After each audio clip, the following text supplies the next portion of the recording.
Bismillahirrahmanirrahim. Assalamualaikum warahmatullahi wabarakatuh. Berjumpa lagi di channel Pejuang Rupiah. Sobat-sobat Pejuang Rupiah, apa kabar? Semoga selalu dalam sehat walafiat ya, tidak kurang satu hal apapun.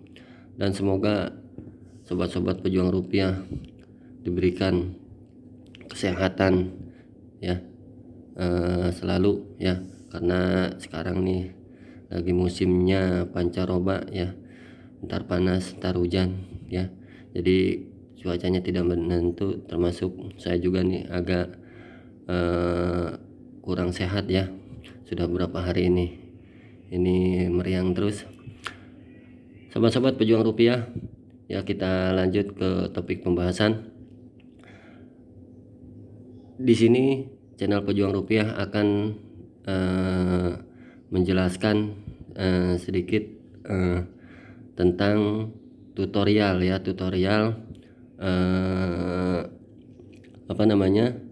bagaimana cara kita melakukan KYC atau KYC ya. KYC itu berasal dari bahasa Inggris yang biasa dipakai oleh perbankan ya, dunia perbankan. KYC itu artinya itu kepanjangan dari Know Your Customer. Jadi setiap perusahaan atau setiap perusahaan atau bank gitu ya, itu harus mengetahui data si customernya, yaitu dengan melakukan verifikasi KTP atau disebut bahasanya yaitu KYC ya, Know Your Customer, yaitu mengenali customernya atau konsumennya atau nasabahnya. Nah, sekarang di setiap aplikasi hampir semua baik di perbankan ataupun di setiap aplikasi nambang ataupun di luar non nambang cryptocurrency itu pasti melakukan KYC ya, atau Know Your Customer ini. Dikarenakan apa? Dikarenakan supaya si aplikasi ini mengetahui siapa pengikutnya, orang beneran apa bukan, itu fungsinya ya. Jadi biar tahu si customernya ini benar-benar manusia sungguhan ya, dan terus tidak ada manipulasi data ya, itu intinya gitu ya. Nah, terus di aplikasi P-Network ini juga ya, kita disuruh melakukan KYC agar apa? Agar koin yang kita tambang selama berbulan-bulan, mungkin ada yang setahun, ada yang 2 tahun lebih menambang P-Network ya. Nah, terus dari hasil kerja keras kita itu bagaimana supaya si koin ini kita milikin ya, yang pasti kita harus melakukan KYC ya. Mudah-mudahan tutorial ini memberikan masukan ya, atau memberikan solusi bagi sobat-sobat yang ingin melakukan KYC ya. Dan inilah langkah-langkah untuk melakukan KYC di aplikasi P-Network ini.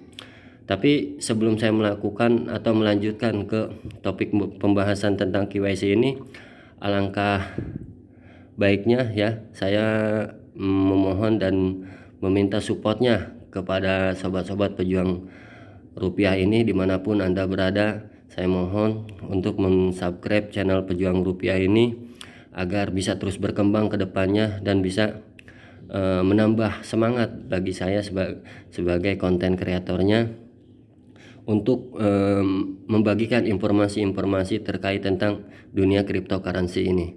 Nah, bagi yang suka dengan video saya ya, silahkan like ya, komen ya. Kalau videonya dirasa bermanfaat, silahkan juga membagikan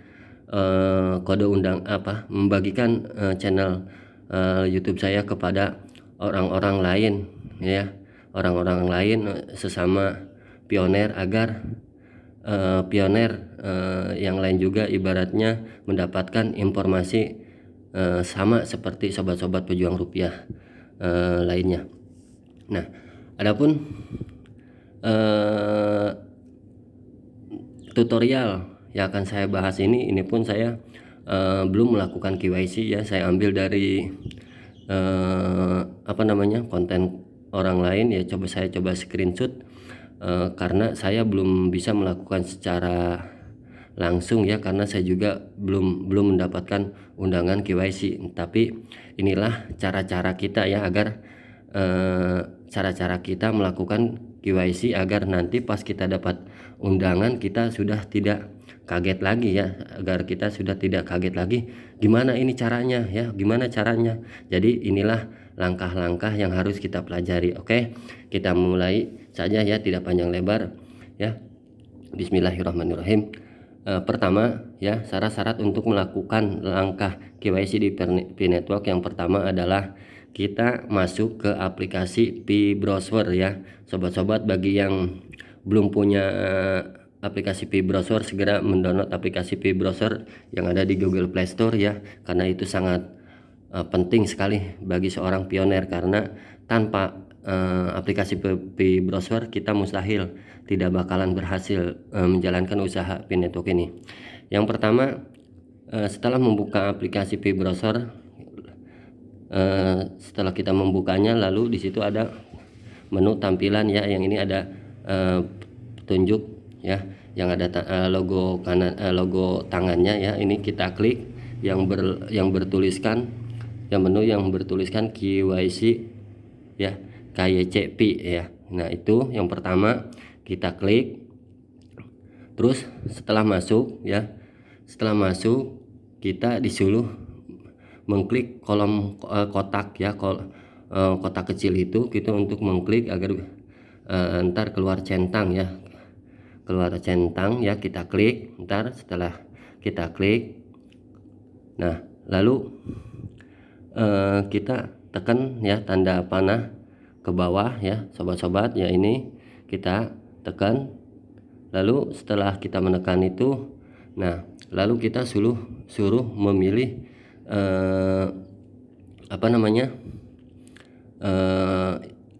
tempat tinggal kita, di negara mana ya kita tinggal, yaitu tentunya kita karena kita tinggal di negara Indonesia, kita pilih ya ini di urutan kedua ya, ini ada Indonesia ya. Nah, di sini kita pilih Indonesia.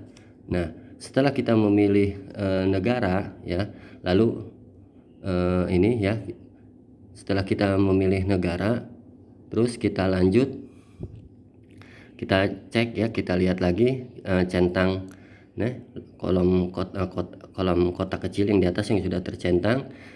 Lalu next ya. Nah, kita suruh memilih nih ya, mengklik menu garis panah ini di bawah ini lagi ya. Nah, terus kita setelah pertama kita setelah menyetujui ya syarat ini itu ya, yang di atas yang tercentang, terus kita sudah memilih negara ya, dan sudah mengisinya dengan negara masing-masing ya, di mana tempat kita tinggal. Terus kedua kita di kolom yang kedua kita memilih ini ID kita ya. Nah, ID tipe kita yang akan kita kita pakai untuk menjadi syarat KYC ini. Nah, di sini ada pilihan yang pertama, ada pasport ya, pasport bagi yang sering pergi keluar daerah ya. Ya, nah ini pasti punya pasport. Nah, terus yang kedua ya, ada ID card. Nah, ID card ini adalah KTP ya, kartu tanda penduduk kita. Terus yang ketiga adalah driver license ya, driver license ini adalah SIM ya. Kalau di negara kita ini adalah SIM ya, kartu izin mengemudi ya, surat izin mengemudi. Terus yang ketiga adalah lainnya, itu mungkin keterangan bagi yang belum 17 tahun ya, belum 17 tahun usianya. Tapi itu pun saya belum dapat info ya, nanti akan saya infokan lagi ke depannya kalau misalnya masalah bagaimana melakukan KYC di bawah umur ya, yang di bawah umurnya sebelum 17 atau 18 tahun. Nah, terus next ya, kita lanjutkan. Setelah kita memilih ID card yang kedua yang kita pilih, kalau kita yang memilih syarat KYC-nya KTP, kita pilih yang kedua ya, yang tulisannya ID card ya. Setelah itu setelah di kolomnya sudah tertuliskan ID card, lalu kita pilih let's go ya sobat-sobat. Di sini kita pilih let's go. Nah di sini keterangannya, di sini kita harus mengklik ya, mengklik 3 kali. Nah contohnya apa? Nah di sini ada tulisan garis, di bawah situ ada garis 3 berarti.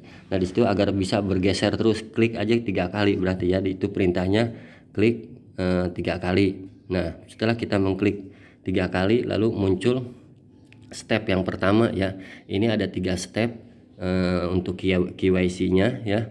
Pertama kita foto KTP kita ya. Nah foto KTP kita dengan jelas ya. Pertama dengan jelas ya, terus jangan kebalik ya cara kita memotonya gitu kan ya. Cara kita memotonya, kita itu harus seperti perintah yang ada di sini ya. Jadi jangan seperti yang kedua tuh, yang disilang itu nggak bisa, nggak mau. Contohnya seperti itu. Yang dianjurkan adalah seperti ini ya. Yang dianjurkan seperti ini kita untuk memotonya, dan diusahakan sobat-sobat ya, untuk kita memoto KTP kita itu pada siang hari ya. Kalau bisa diusahakan cahayanya terang ya, cahayanya terang gitu ya di siang hari, jangan di tempat yang gelap, agar hasil dari foto kita itu bagus ya, jadi bisa terbaca. Dan terus kedua, dipastikan KTP kita ini tidak buram ya. Kalau KTP-nya buram, coba dibersihkan dahulu. Nah ya, coba KTP-nya itu dibersihkan dahulu ya, biar jangan ada kotoran-kotoran yang menempel di KTP kita. Nah itu yang biasa saya lakukan, yang bisa saya lakukan. Mana tadi lagi nih ya, kita dulu ya, kita dulu sobat ya, maaf ya, maaf sobat-sobat ya, tadi ada gangguan teknis ya. Oke, kita lanjut ke topik selanjutnya ya. Setelah kita sebelum kita melakukan foto, kalau misalkan KTP-nya kita agak sedikit kotor, buram, harap dibersihkan terlebih dahulu agar tulisan tentang catatan diri kita itu terbaca dengan jelas ya. Nah bagi saran saya, ini mah cuman saran saja ya, ini untuk membersihkan KTP-nya. Ini yang saya lakukan ya, biasanya saya lakukan untuk membersihkan KTP-nya agar terlihat jelas itu. Sobat-sobat bisa menggunakan minyak kayu putih ya. Itu minyak kayu putih sedikit saja, tempelkan di tisu, bisa di tisu atau bisa di kapas. Nah itu bisa membersihkan kotoran-kotoran yang menempel pada KTP kita ya. Nah itu bisa dicoba, silahkan sebelum dipoto kita bersihkan dulu. Nah itu nggak bakal ngapus tulisan yang ada di KTP itu, tidak sama sekali ya. Itu yang pernah saya lakukan dan sering juga saya lakukan untuk membersihkan KTP saya. Nah setelah kita memoto KTP kita dengan benar ya, terutama ikuti gambar ini ya, yang kita moto harus seperti yang di atas ya. Yang ke-1 nih yang di checklist, yang terus kita tidak boleh memoto yang kedua ini seperti yang terletak di gambar yang kedua ini. Kita tidak boleh motonya seperti ini ya, jadi kita harus datar seperti ini ya. Nah di sini setelah kita memoto, lalu kita klik I'm ready ya, yang di bawah nih, ini kita klik I'm ready. Nah setelah kita mengklik I'm ready, nah lalu di sini tentunya kita nih harus mengisi data diri kita sesuai yang ada di KTP itu ya.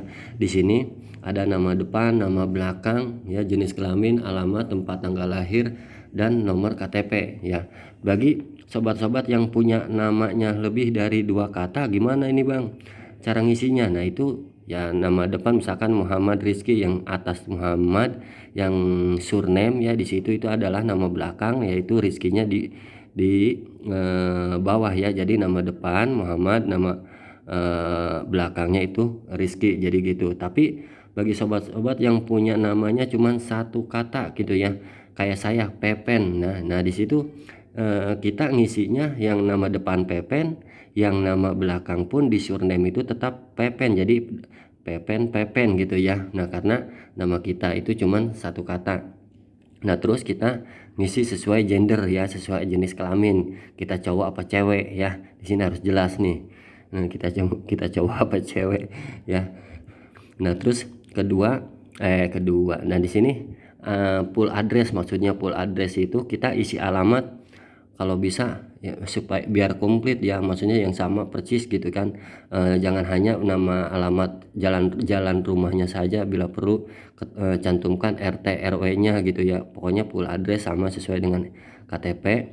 Lalu di sini tanggal lahir ya, mengisi tanggal lahir. Setelah tanggal lahir kita isi terus nomor KTP. Nah setelah semua diisi, mohon sobat-sobat pastikan lagi ya, kita langsung jangan langsung mengklik next step ini, kita pastikan lagi ya.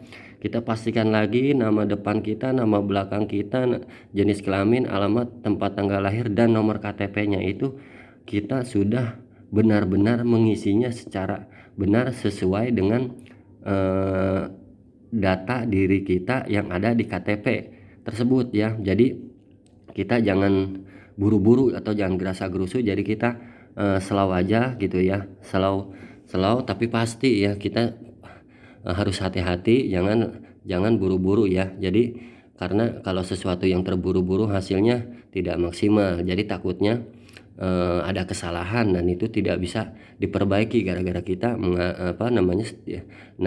mengisi identitas kita tidak sesuai dengan yang ada di KTP. Jadi mohon diperhatikan agar pengisian data-data di sini ya, kita harus benar-benar sama ya, sesuai dengan yang ada di KTP. Lalu setelah benar-benar sesuai, lalu klik next step ini ya, Nah setelah itu, setelah kita mengklik next step, nah di sini kita contoh moto yang tadi seperti hal yang pertama ya, kita disuruh memastikan moto di kolom atas itu gambar atau logo KTP paling depan ya, kita foto di paling atas nih. Pokoknya ikutin seperti ini. Terus di kolom kedua yaitu foto KTP bagian belakangnya ya, foto KTP bagian belakang kita. Jadi depan belakang kita foto ya, itu. Nah setelah kita memoto ya, mungkin sobat-sobat di sini udah jelas ya. Ini yang kedua, kita disuruh urutan yang kedua ini ya. Di sini soalnya ada 3. Nah di sini ya, kolom yang kedua kita suruh memoto KTP kita, dan diusahakan fotonya harus jelas ya sobat-sobat. Jangan di malam hari, boleh di malam hari, tapi yang penting syaratnya harus jelas dan terbaca ya, itu kuncinya. Yang penting jelas dan terbaca. Nah terus setelah kita memoto KTP, lalu kita selfie ya. Lalu kita selfie sambil memegang KTP kita ya, kartu identitas kita pegang ya, kita selfie. Nah setelah kita foto selfie, nah lalu kita pilih klik kolom di bawah ini ya. Nah pilih submit ya, pilih submit. Nah setelah kita pilih submit, nah setelah pilih submit, lalu kita pilih submit, lalu berubah tampilannya seperti ini, congratulations, artinya kita selamat ya, kita sudah melakukan pengisian proses KYC ini gitu kan. Terus kita disuruh mengecek si status, suruh klik si status, dan di sini kita menunggu yang namanya proses KYC ya. Jadi hasilnya kita tunggu ya, nanti akan disampaikan oleh pihak Kortim itu melalui email kita. Hasil dari verifikasi itu akan disampaikan melalui email kita ya. Nah di sini juga sobat-sobat bagi yang belum memverifikasi email ya, harap segera melakukan verifikasi email di aplikasi P-Network ya, karena nanti keputusan kita KYC itu adanya di email ya, pemberitahuannya itu notifikasinya akan datang ke email kita. Nah, itu pun bagi sobat-sobat yang sudah melakukan verifikasi email ya. Tapi mudah-mudahan sih menurut itu hanya informasi yang saya dapatkan ya, tapi nggak tahu sih karena saya juga belum melakukan KYC. Tapi mudah-mudahan bagi kita yang belum nyampe saat ini sudah melakukan tapi belum bisa terverifikasi email kita, mudah-mudahan ada notifikasi juga ya ke depannya untuk pemberitahuan hasil KYC ini ya. Nah itu saja sobat-sobat ya, kali ini channel Pejuang Rupiah menyampaikan tutorial bagaimana cara melakukan KYC di aplikasi P-Network ini. Semoga kita semua pionir di Indonesia ya, bahkan di seluruh negara bisa berhasil melakukan KYC ya dengan lancar tanpa kendala apapun ya. Nah bagi sobat-sobat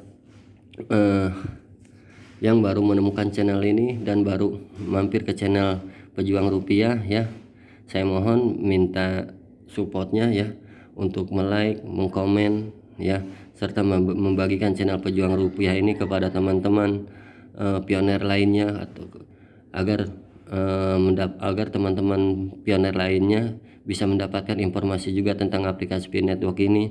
Dan jangan lupa ya untuk sobat-sobat mengklik loncengnya agar mendapatkan notifikasi dari channel Pejuang Rupiah ini pada saat saya membuat video selanjutnya ya.